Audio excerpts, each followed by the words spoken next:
Bonjour à tous, nous sommes encore heureux d'être rassemblés encore cette matinée et vraiment le Seigneur va encore nous bénir d'une manière extraordinaire. Et avant de faire mon introduction, on va aller ensemble dans Genèse chapitre 28, versets 10 à 19. On va utiliser Genèse chapitre 28. On va rester sur la Genèse, sur la vie de Jacob et j'ai envie de parler sur cette notion. Quel est ce que Dieu, lui, il t'a dit?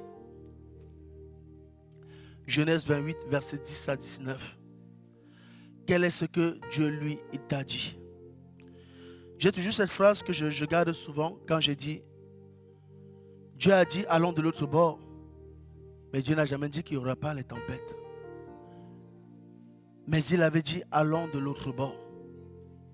Et dans cette notion de allons dans l'autre bord, quand on lit vraiment ce passage, il y a un moment, les gens vont commencer à trouver des excuses. L'autre va dire, Seigneur, tu sais, mon père vient de décéder, il faut que j'aille l'enterrer. L'autre va dire, mais non, je suis un bon religieux, je ne peux pas partir avec toi, Jésus, tu comprends? Et chacun va trouver les excuses. Il y en a ceux qui vont prendre la décision de partir avec Jésus. Et c'est à celui-là que j'ai envie de parler ce matin.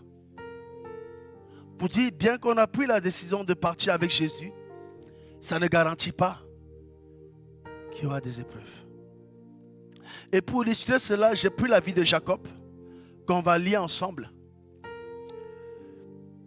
Dans Genèse 28, versets 10 à 19, la Bible nous dit ceci. Jacob partit de Beersheba et s'en alla à Charan. Il arriva dans le lieu où passa la nuit car le soleil était couché. Il prit une pierre dont il fit son chevet et il se coucha dans ce lieu-là. Il eut un songe et voici une échelle était appuyée sur la terre et son sommet touchait au ciel. Et voici les anges de Dieu montaient et descendaient par cette échelle. Et voici l'Éternel se tenait au-dessus d'elle et il dit, je suis l'Éternel, le Dieu d'Abraham, ton père et le Dieu d'Isaac. La terre sur laquelle tu es couché, je la donnerai à toi et à ta postérité. Ta postérité sera comme la poussière de la terre.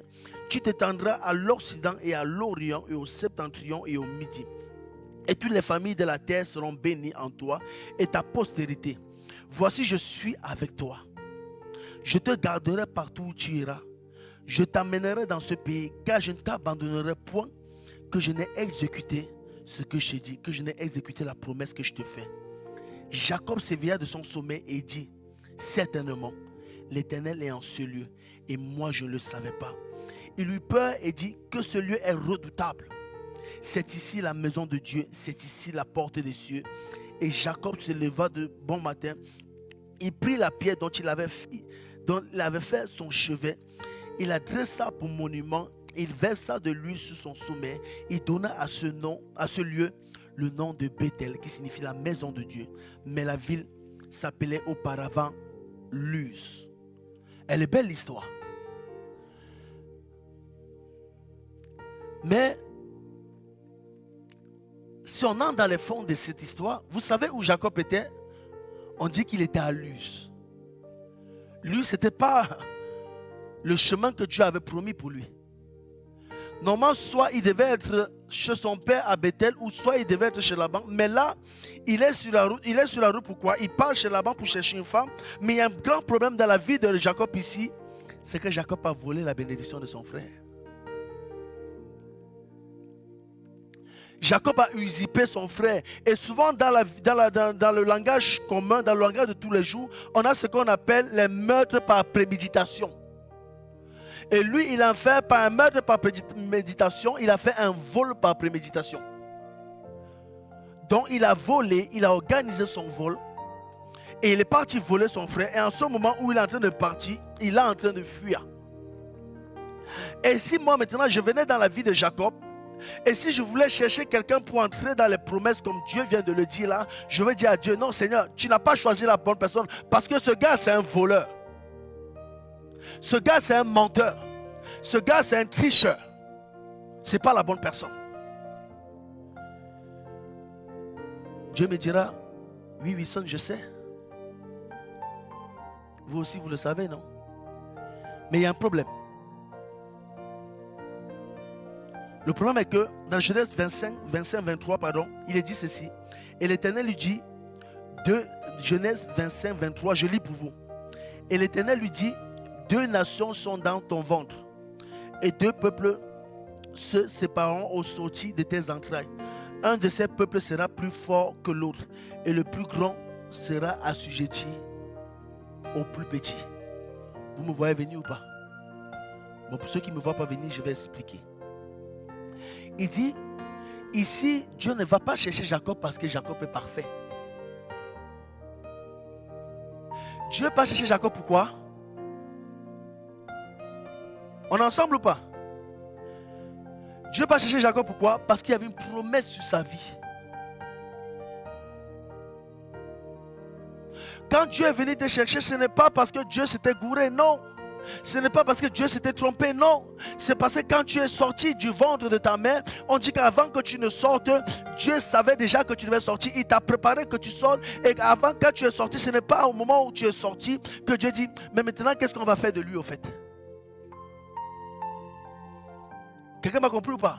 Dieu dit, j'avais déjà un projet pour toi. J'ai déjà un projet pour ta vie. Et maintenant, ce projet ne dépend pas si tu as mal commencé ou bien commencé. Ce projet dépend de l'accomplissement de la parole de Dieu. Ce projet dépend de l'accomplissement de la volonté de Dieu. Et je donne juste cet enseignement. Et à un moment, il y en a un que Dieu avait dit, voilà maintenant le peuple t'a choisi comme roi, c'était Saül. Et maintenant Dieu établit Saül. Et c'est ça qu'on va voir tout à l'heure, mais je fais juste ma parenthèse. Et un mois, Saül commence à toujours sortir de la volonté de Dieu. Et Dieu lui dit, une fois, reviens.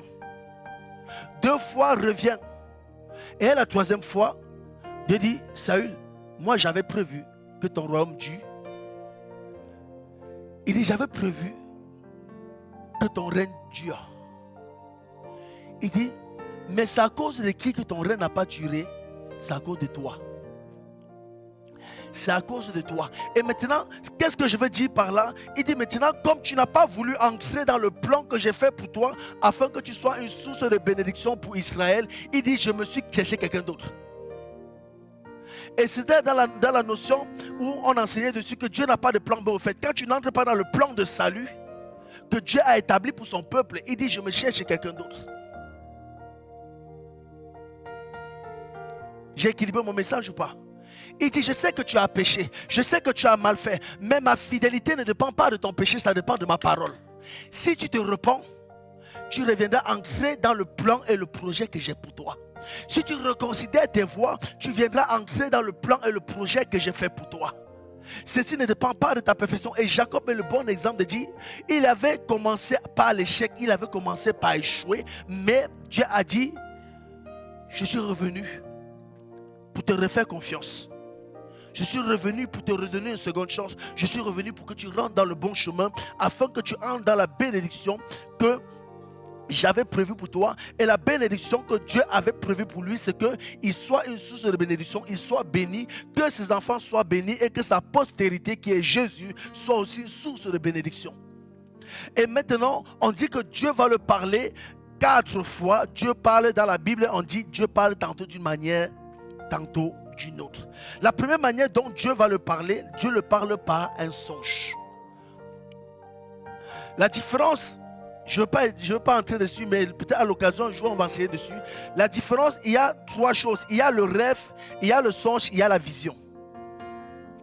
Dans le songe, c'est un songe, c'est que tu vis une histoire, que tu es en train de dormir, tu n'as pas les yeux. Je commence par la vision. La vision, c'est que tu restes, tu vois une image, tu es réveillé et tu vois une image, tu vois vraiment une image. Et moi, quand j'étais frappé par la sorcellerie, j'avais comme des visions. Ça veut dire que je voyais des personnes que les autres ne voyaient pas. J'entendais les voix que les gens n'entendaient pas. Et tout le monde me dit, je ne vois pas la personne. Je dis, mais moi je vois. J'étais réveillé et je voyais les personnes. Mais c'était dans le monde ténébreux, mais dans le monde aussi de Dieu. Et à un moment, Moïse va avoir une vision. Il va voir le buisson Adam. Et maintenant, lui, il a eu un songe. Et un songe, c'est quoi? C'est quand tu dors et que tu fais un rêve et que le rêve n'est pas juste partagé, tu sens le rêve sur ton corps, tu sens que tu as vraiment vécu la chose, Dieu te parle réellement, Dieu t'interpelle et souvent même certains rêves comme des cauchemars vont te réveiller. Ça veut dire que spirituellement tu as été cherché, ça veut dire que dans un songe on t'a attaqué et là il faut se réveiller pour prier. Mais ici maintenant Dieu va le parler dans son songe pour dire voici quelque chose qui va arriver. Et souvent aussi certains rêves arrivent. Mais un songe, c'est quelque chose qui marque ta vie, qui marque ton histoire, qui marque ta personne pour dire, voici Dieu est en train de t'amener quelque chose qui va arriver. Maintenant, toi, lève-toi et prends garde. Et Dieu va aussi maintenant lui parler par sa parole. Genèse 28, 13, il dit, voici l'Éternel se tenait au-dessus d'elle et il dit, je suis l'Éternel, le Dieu d'Abraham, ton père, et le Dieu d'Isaac.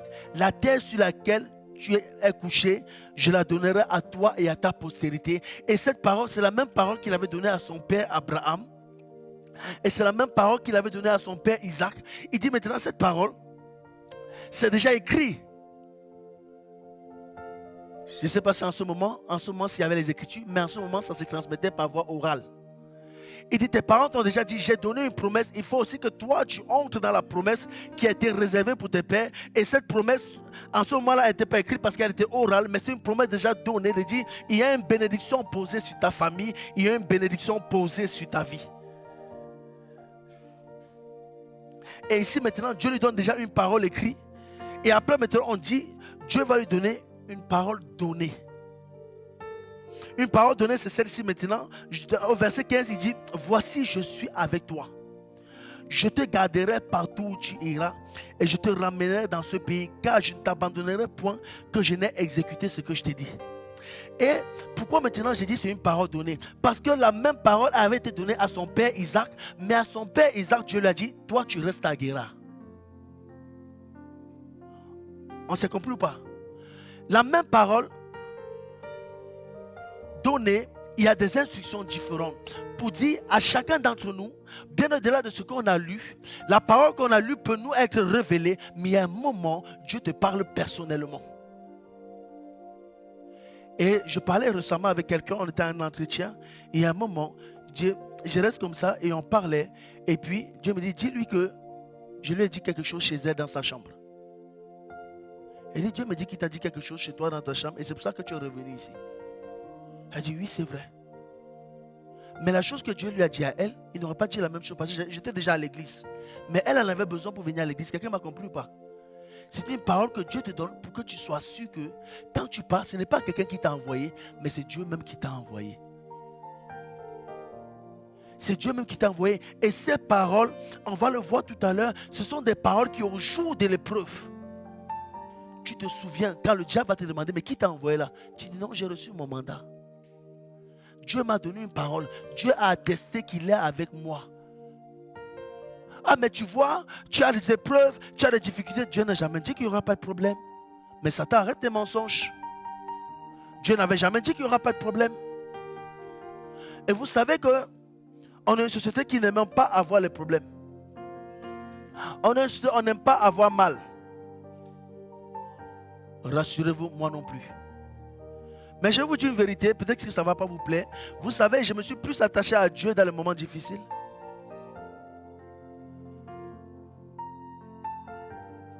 Je me suis plus attaché à Dieu dans les moments difficiles.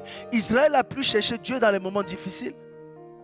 Remarquez que la plupart d'entre nous aussi, on est venus à Dieu parce que c'était la galère. Vrai ou faux? Et pourquoi Dieu a créé ça? Parce que si on était à l'aise, si on était bien dans notre bon portefeuille, pour la plupart d'entre nous, on n'aurait pas crié à Dieu. La preuve en est que notre église n'est pas remplie, pourtant il y a 20 000 personnes à Fougères. Tout le monde croit que d'avoir son argent, ça suffit.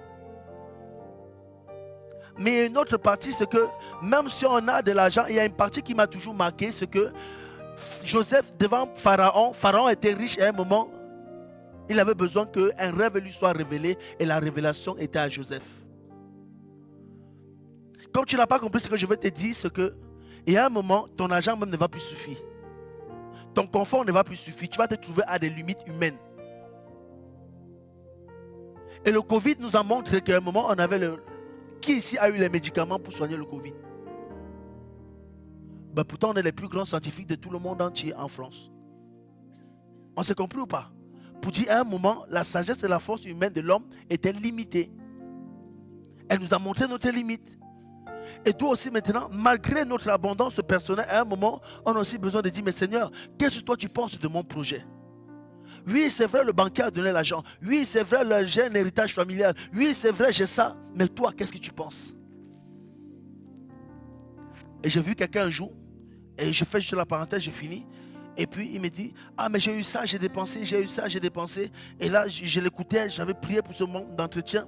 Et à un moment, je lui dis, tu sais, et à un moment, tu es entré dans la part du gain. Et à un moment, il parlait parce qu'il voulait faire pour gagner plus d'argent.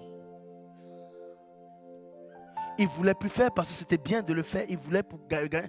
Et Dieu disait, et dans des moments, Dieu lui a fermé la porte. Il a ouvert. Parce qu'il voulait gagner de l'argent. Mais derrière, c'était de l'arnaque. D'où l'importance de dire, Seigneur, j'ai envie de faire ça. Mais déjà se poser la question à nous-mêmes, mais pourquoi tu veux le faire? Et maintenant, pourquoi je dis d'abord à nous-mêmes?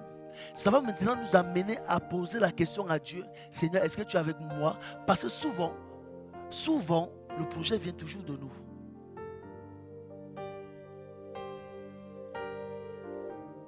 Le projet vient souvent de nous. Mais si on prend le temps de dire, mais Seigneur, j'ai mon projet, mais est-ce que tu es dedans? Moi, j'avais le projet de jouer au foot.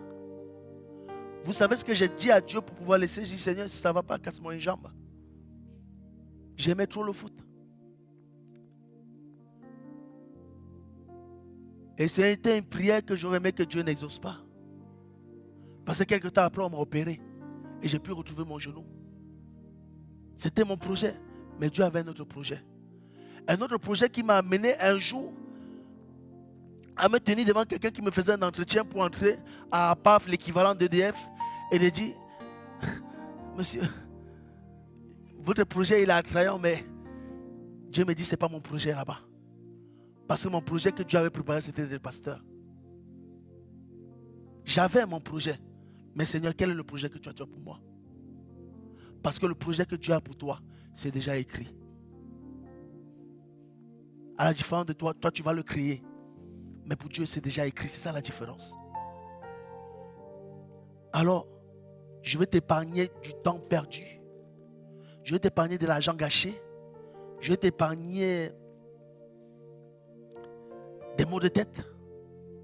Demande à Dieu, Seigneur, c'est quoi ton projet? Et si Dieu dit, le projet que tu as, c'est mon projet, demande-lui maintenant comment on fait. Et juste l'image, on donnait ça ici une fois, c'est l'image de l'agriculture. Vous savez, on ne plante pas tous les haricots dans la même saison. Il y a un temps pour chaque chose. Même dans ton projet, il y a un temps. Mais Dieu te dit, demande-moi où on en est dans le projet qu'on est en train de bâtir. Où on en est. C'est la bonne saison. Il faut encore attendre. Il dit, ça ne doit pas être ton projet. Ça doit être le projet de Dieu que Dieu t'a donné. Aïe, quelqu'un ne m'a compris pas. Tu es l'intendant, tu n'es pas le propriétaire. Parce que ce que tu vas faire, demain, il faudra que tu laisses à quelqu'un. Alors je fais ma parenthèse, j'ai fini. Il dit, la dernière manière, maintenant, Dieu va parler. On dit Dieu parle par sa parole. Et maintenant, Dieu va lui donner une parole donnée et il va lui manifester maintenant. La parole donnée, c'est, waouh, voici, je suis avec toi.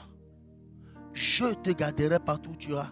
Je te ramènerai dans ce pays, car je ne t'abandonnerai point, car je n'ai exécuté ce que je t'ai dit. Qui ici va se garder?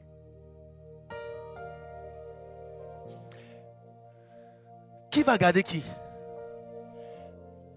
Dieu va garder Jacob. Est-ce que c'est Jacob qui va se garder? Est-ce que c'est Jacob qui va prendre soin de lui? Et vous savez, souvent on s'est épuisé à vouloir se garder nous-mêmes. Souvent on s'est épuisé à vouloir faire nous-mêmes. Souvent on s'est épuisé à vouloir résoudre nos problèmes. Et avant que tu entres dans la notion de choix, Jacob va dire, dans son notion de choix, il va dire, si l'Éternel est avec moi, si l'Éternel me garde, si l'Éternel veille sur moi, si l'Éternel prend, si l'Éternel. Voilà pourquoi marqué, c'est qui? Si l'Éternel. J'ai dit, mais Jacob, pourquoi tu dis ça? Il dit, parce que ce n'est pas moi qui ai dit, Wilson, c'est Dieu qui a dit. C'est Dieu qui a dit, je ne m'appuie pas sur mes propres forces.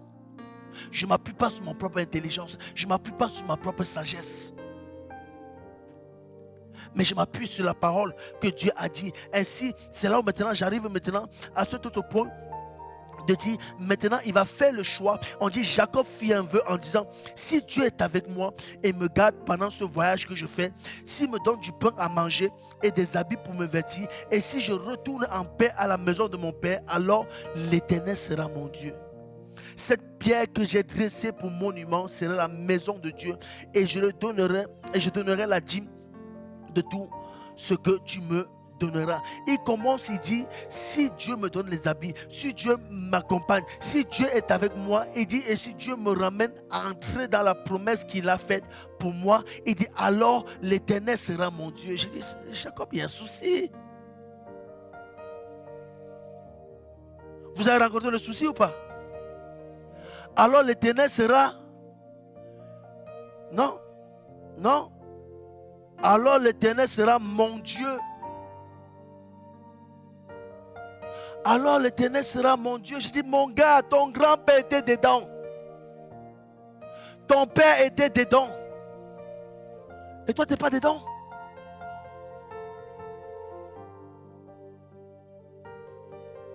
C'est là où maintenant, on réalise que les gens peuvent être dedans par religiosité. Pourquoi tu es dedans? Mais parce que mon père était dedans. Parce que ma mère était dedans. Nous, on allait à l'église, mais j'allais accompagner ma mère. Et c'est un message que Dieu a donné avant et que je ne me suis pas arrêté dessus. Dieu merci, Dieu le permet maintenant que je m'arrête. Il dit à un moment, Dieu lui dit, je suis le Dieu d'Abraham, ton père, et le Dieu d'Isaac. Il ne dit pas, je suis le Dieu de Jacob. Pourquoi? Parce que Dieu n'est pas le Dieu de la religion. Dieu est le Dieu de la relation. Et comme je vous ai dit, quand on l'a pris, c'est parce qu'il était en train de voler, de mentir. Mais est-ce que Dieu vole? Est-ce que Dieu ment? Vous pouvez dire non, hein, Dieu ne vole pas. Hein. Et ainsi, on réalise qu'il y avait une autre dimension. Il avait le Dieu de ses parents. Mais il n'avait pas son Dieu à lui. Il avait la relation de, Dieu, de son père avec Dieu, mais il n'avait pas sa relation avec Dieu.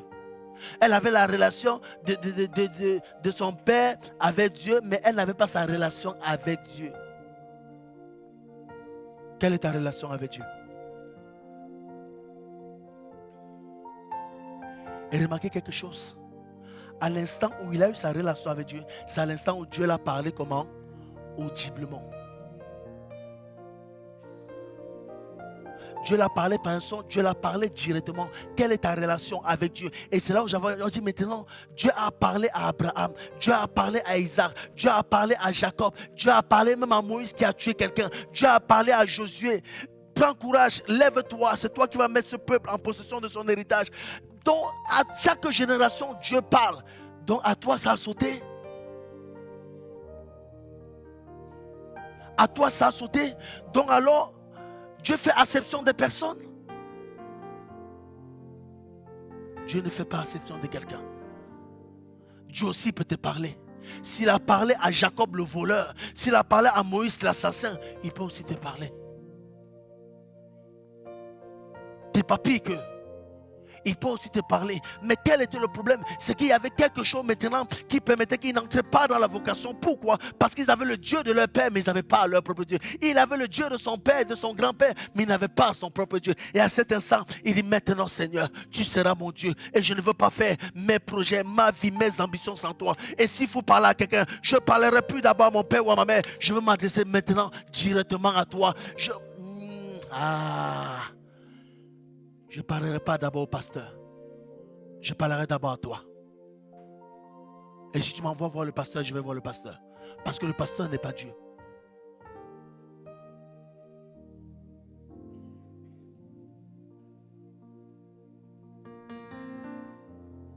N'est pas le Dieu d'une religion, mais est le Dieu d'une relation. N'est pas le Dieu de tes pères, mais est ton Dieu à toi. Il dit maintenant l'Éternel sera mon Dieu. Et à cet instant, Dieu maintenant va manifester pour lui l'identité de le montrer qu'il est avec lui. On dit Genèse 29, 10 à 13. Maintenant sur le chemin où il partait, comme il avait déjà pris son engagement avec Dieu, on dit ceci, lorsque Jacob vit Rachel, donc il arrive sur le chemin, il dit mais mes frères, il est où chez Laban? On dit Genèse 29, 10, 13. Lorsque Jacob vit Rachel, fille de Laban, donc là où il allait, frère de sa mère, et le troupeau de Laban, frère de sa mère, il s'approcha, roula la pierre de dessus l'ouverture du puits et abreuva le troupeau de Laban, frère de sa mère, et Jacob baisa Rachel et il éleva la voix et pleura. Il dit Jacob, mon gars, tu es un garçon. Garçon au pays là-bas, ça ne pleure pas. J'ai dit Seigneur, mais pourquoi il a pleuré? Il a pleuré parce que Dieu était en train de lui montrer que ce qu'il avait dit, il est en train de l'accomplir. Pourquoi à cet instant, Rachel est en train de sortir de la même manière que Rebecca, sa mère, est sortie? Ainsi maintenant, c'est la parole qui se réveille. Donc il dit que ce que tu avais lu dans la Bible là, maintenant je te le montre physiquement pour te dire, regarde ce que tu as lu, je suis en train de le faire. Mais dans ta vie à toi. Ainsi maintenant, souvent quand quelqu'un fait un témoignage, on dit Seigneur, le témoignage de la personne que ça puisse arriver dans ma vie. Ainsi maintenant, le témoignage que sa mère avait vécu par le serviteur de son grand-père, lui aussi il est en train de vivre le même témoignage. Et remarquez qui va courir pour venir à sa rencontre, c'est Laban. Et Laban c'est la même personne qui avait couru quand le serviteur était allé chercher Rebecca sa mère. Là, si vous dites que Dieu n'est pas avec vous, c'est que je ne sais pas quoi vous expliquer. Quelqu'un m'a compris ou pas?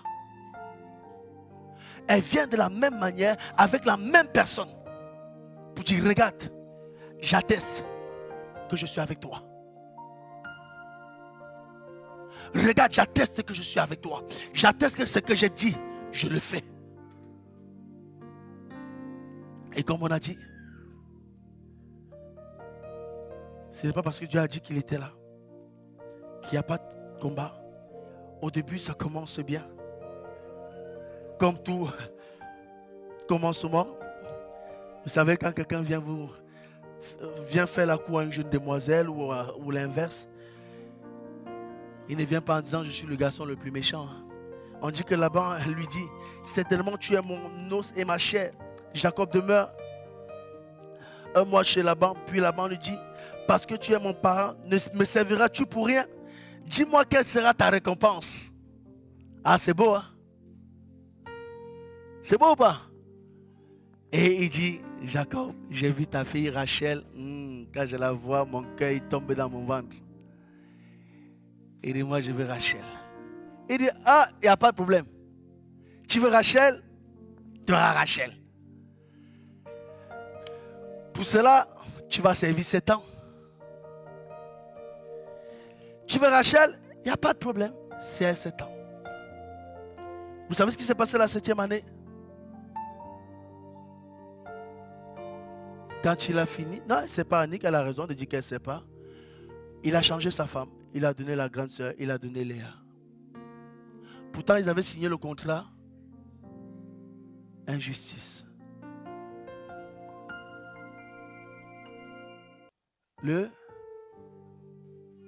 Ben ouais, c'est en langue française. Là, j'aurais appris quelque chose ce matin. Injustice. Vous auriez fait quoi?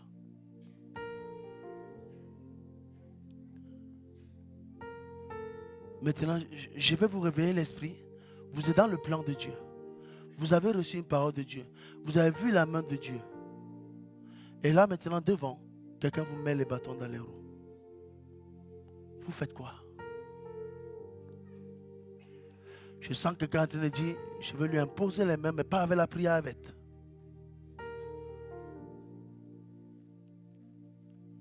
Moi, un bon français ou un bon camerounais, comme vous voulez, j'aurais dit, la banque prend tes affaires, Jacob prend tes affaires, tu te bats.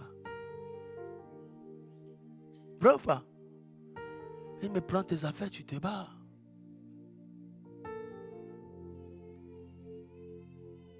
Mais Jacob m'aurait dit ce que je viens de vous dire. Wilson, Dieu n'a pas dit qu'il n'y aura pas de tempête. Dieu n'a pas dit qu'il n'y aura pas d'injustice. Dieu n'a pas dit qu'il n'y aura pas de méchanceté. Dieu a dit, je serai avec toi. Et quand tu vas accepter cette année de plus, il aurait pu simplement prendre Léa et partir. Mais comme on a dit, Dieu n'est pas dans le plan B. Lui, il est resté dans le plan A.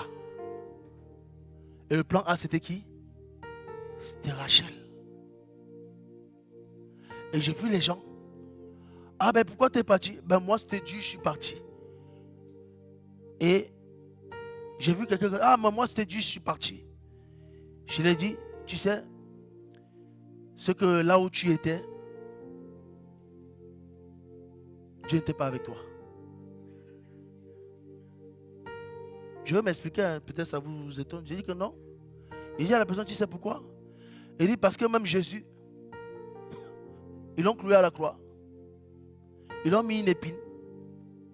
Et s'il ne voulait pas, il aurait pu ne pas accepter la croix et l'épine. Mais c'était le plan et la volonté de Dieu. Il dit, quand tu es dans le plan et tu es dans la volonté de Dieu, si Abraham a souffert pour le plan et la volonté de Dieu, Isaac a souffert pour le plan et la volonté de Dieu, Jacob a souffert pour le plan et la volonté, Moïse, 40 ans, souffert pour le plan, Josué, 40 ans, souffert pour le plan et la volonté. Toi, tu veux qu'on te déroule le tapis rouge. Toi-même, tu es fort. Ça aussi, ça ne saute pas. C'est ce qu'on appelle les déserts dans la vie du serviteur. Tous sont passés par là.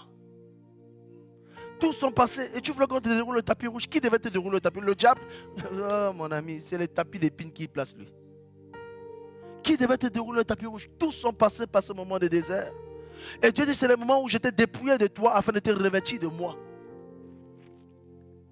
Et dans la notion maintenant, qu'est-ce qu'ils ont gardé? C'est l'Éternel a dit, il sera avec nous. Parce que c'est ça la promesse au final. Dieu avec nous, l'espérance de la gloire. Dieu a dit, je serai avec toi. Je n'ai pas dit qu'il n'y aurait pas de problème. Il dit, même si tu traverses la vallée de l'ombre et de la mort, ne crains pas, parce que l'Éternel, même dans la vallée de l'ombre et de la mort, il y est.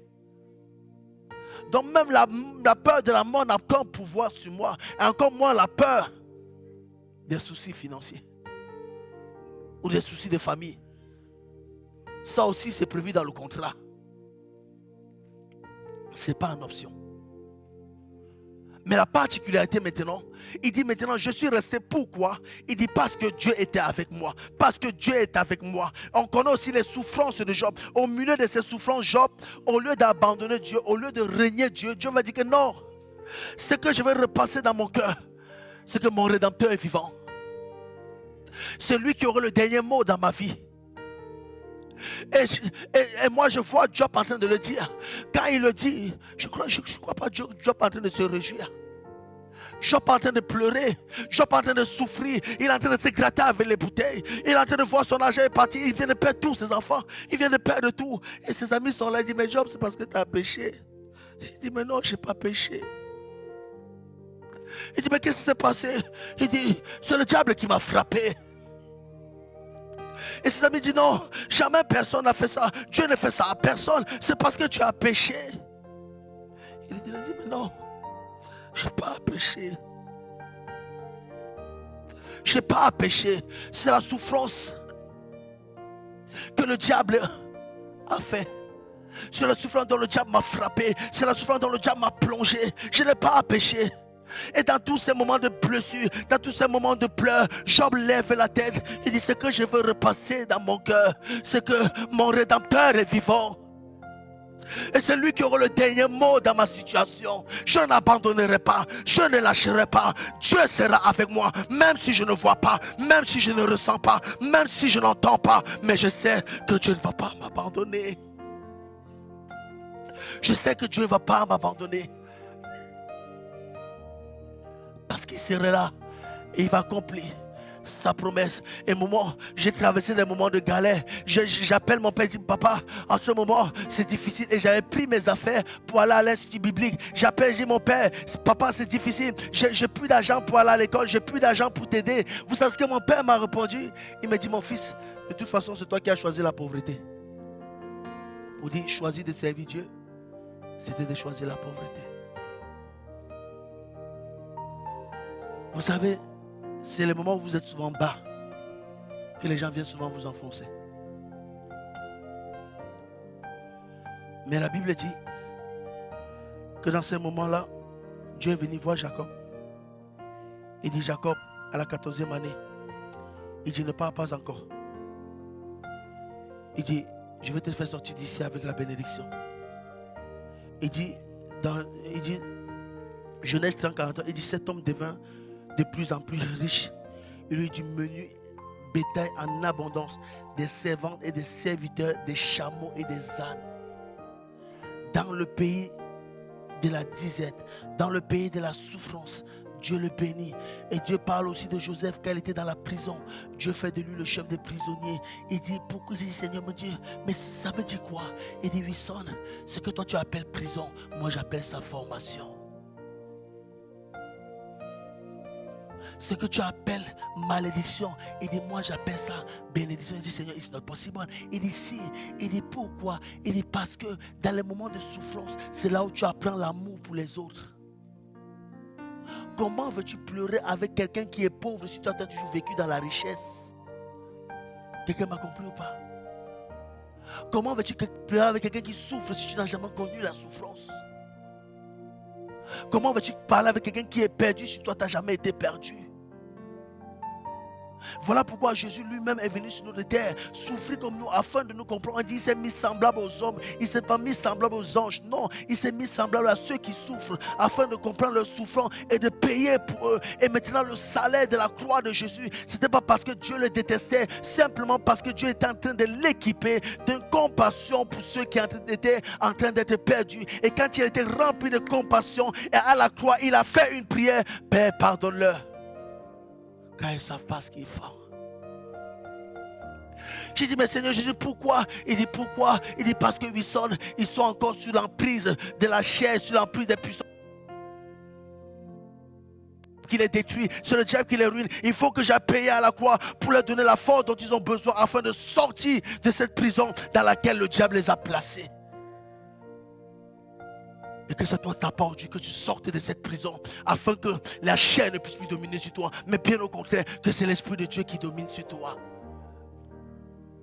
Il dit, dans ton moment d'épreuve, Dieu t'enrichit. Dans leur moment d'épreuve, ils ont vu la main de Dieu. Dans leur moment d'épreuve, ils ont vu la gloire de Dieu. Et dit, ah, maintenant Seigneur, c'est bon, tu le fais sortir. Parce que Dieu maintenant va le faire sortir. Il dit, ça y est Seigneur, c'est fini. Maintenant il est sorti, les problèmes sont finis.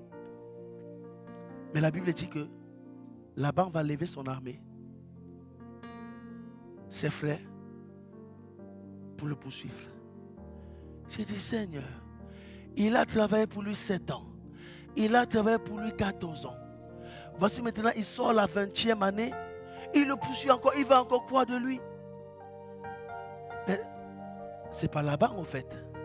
Quelqu'un me voit venir. C'est le diable dans Laban. Il voulait détruire. Vous savez quand Dieu va sortir le peuple d'Israël? Quand le pharaon dit maintenant que tout le monde part. Quand tout le monde part, qu'est-ce qui s'est passé? Il lève encore une armée. Il lève encore une armée pour poursuivre le peuple. Pour dire, le diable ne te lâchera jamais. Le diable ne te lâchera jamais. Au contraire, il sera là toujours pour courir et chercher là-haut. Il va te détruire. Mais il ne te détruira pas. Pourquoi? Parce que l'Éternel sera avec toi. La Bible dit maintenant, Dieu va se lever. Et Dieu va dire là-bas, garde-toi. Garde-toi de toucher Jacob. Garde-toi de toucher Jacob. J'ai envie de dire à quelqu'un, Dieu se lève pour toi. Et quand Dieu se lève, aucune puissance de ténèbres, aucune puissance de malédiction, aucune puissance de mort ne peut t'atteindre. Pourquoi? Car si l'Éternel est pour toi, qui peut être contre toi? Qui sera contre toi? Serait-ce la tribulation? Serait-ce les angoisses? Serait-ce la peur? Serait-ce la nudité? Non. Même si on te regarde comme une proie à abattre, tu ne seras pas abattu au nom de Jésus. Pourquoi? Parce que la parole de Dieu pour ta vie s'accomplira. Qu'est-ce que Dieu a dit? Dieu a dit, je serai avec toi. Et je n'ai pas dit qu'il n'y aura pas de tempête. Mais le projet que on a fait ensemble, tu vas y arriver. Il y aura les oppositions. Et dans ces oppositions, je rendrai même tes ennemis favorables à toi. Et il est important de finir avec ça. C'est le moment où quand tu vas vouloir rentrer, pour entrer dans la possession de ses biens, je suis en train de faire vide là, et la possession de ses biens, Dieu avait dit de lui, je suis l'Éternel, le Dieu d'Abraham, ton père et le Dieu d'Isaac. La terre sur laquelle tu es couché, je te la donnerai à toi et à ta postérité. Et Dieu lui parle des bénédictions qu'il va hériter dans la maison de son père. Et actuellement là, il était dans une terre étrangère, il n'était pas dans la maison de son père, et Dieu maintenant va le prendre, le faire sortir de chez Laban pour l'amener dans la maison de son père. Et dans la maison de son père, qui l'attendait? On a Esaü, on est ensemble ou pas? Il y avait Esaü. Et pourquoi Esaü l'attendait? Il avait volé la bénédiction d'Esaü. Esaü l'attendait. Et quand Esaü va à sa rencontre, Esaü va avec 400 hommes. Donc Esaü voulait finir avec lui.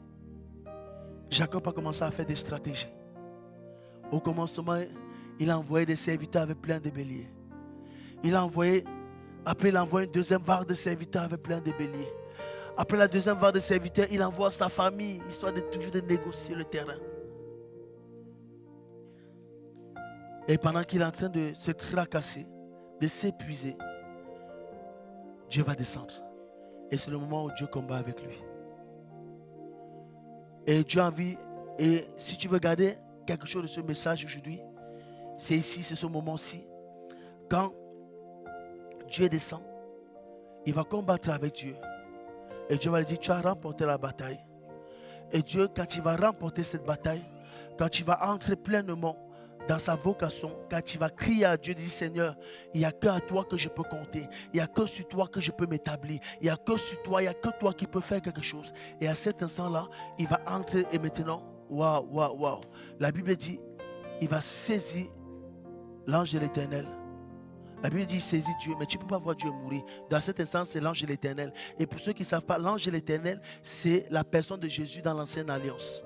Il le saisit, il dit, si tu ne me bénis pas, si tu ne me bénis pas, je ne te lâche pas.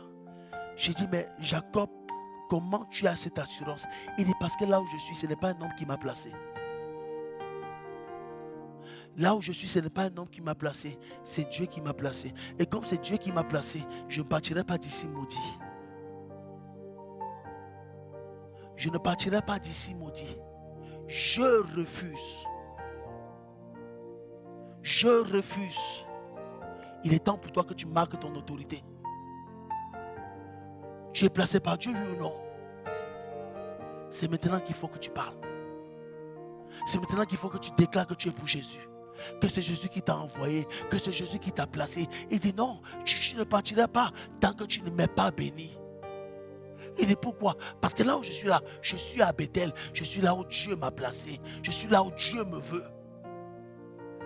Et il est écrit, là où Dieu t'a placé, il te donne le territoire. Pourquoi il te donne le territoire? Afin que tu puisses entrer dans la vocation pour laquelle il t'a appelé. Et voilà pourquoi Dieu dit, mon peuple périt par manque de connaissance de son identité. Jacob va saisir. Dès qu'il a saisi la bénédiction, à l'instant après, Esau arrive, il commence à l'embrasser. Le gars qui est sorti avec 400 000 personnes. Et Dieu a rendu son ennemi favorable à lui. Ainsi maintenant, si tu réalises ton identité, comme Jacob, tu rentreras dans la promesse que Dieu a faite dans ta vie depuis avant que tu ne sois même dans le ventre de ta maman. Si tu te rappelles de ce que Dieu t'a dit, la promesse que Dieu t'a dite, et je voulais le faire ça, mais je veux le faire quand même. Mais des promesses de Dieu, même ne serait-ce que 10 promesses. Par exemple, une promesse, les projets que j'ai pour toi ne sont pas des projets de malheur, mais de paix et de bonheur, pour t'assurer un avenir et de l'espérance. Il dit, avant que tu ne fuis dans le ventre de ta mère, je t'avais connu, je t'avais établi, je t'avais mis à part. Dieu prouve son amour de ce que lorsque j'étais encore pécheur, Christ est mort pour nous. Peut-être mourrait-on pour quelqu'un de bien, mais Dieu est mort pour les pécheurs. Dieu est mort pour toi et moi. Et il continue. Il dit, Dieu a tant aimé le monde, afin que quiconque croit en lui ne périsse pas, mais qu'il ait la vie éternelle. Comment avec toutes ces promesses tu peux échouer? Si ce n'est que tu ne connais pas ton identité et que tu veux être comme tout le monde. Non. Si je suis fan de quelqu'un, mais je suis fan de Jésus. Parce que tous les autres fans, les autres modèles, c'est comment on les appelle, eux ils passent. Mais Jésus, lui ne passera jamais.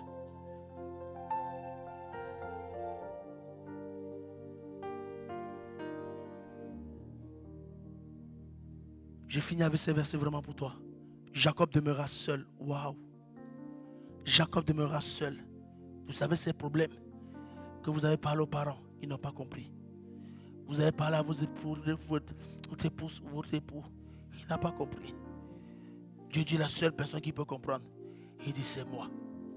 Alors un homme lutta avec lui jusqu'au lever de l'aurore. Voyant qu'il ne pouvait le vaincre, cet homme le frappa de l'embouchure de la hanche. Et l'embouchure de la hanche de Jacob s'est démis pendant qu'il luttait avec lui. Il dit laisse-moi aller, car l'aurore s'élève. Jacob répondit, écoutez, je te laisserai point aller, que tu m'aies béni. Je te laisserai point aller, que tu ne m'aies béni. Pourquoi? Parce que je sais que tu as la bénédiction dont j'ai besoin. Je te laisserai point aller. Alors laisse-moi faire cette conclusion. L'accomplissement de la promesse de Dieu pour ta vie ne dépend pas de comment tu as commencé ou de tes erreurs passées. Non, elle dépend de l'amour de Dieu pour toi. Dieu t'a parlé. Et Dieu va encore te parler. Et il te parlera. Tantôt d'une manière, tantôt d'une autre. Mais puisses-tu croire que ce que Dieu a dit, il va le faire. Que le doute, l'inquiétude, les peurs du lendemain ne puissent pas te faire ne pas entrer dans la vocation pour laquelle tu es appelé. Et Dieu n'a pas dit qu'il n'y aura pas de tempête. Mais il a dit, je serai avec toi. Je te guiderai.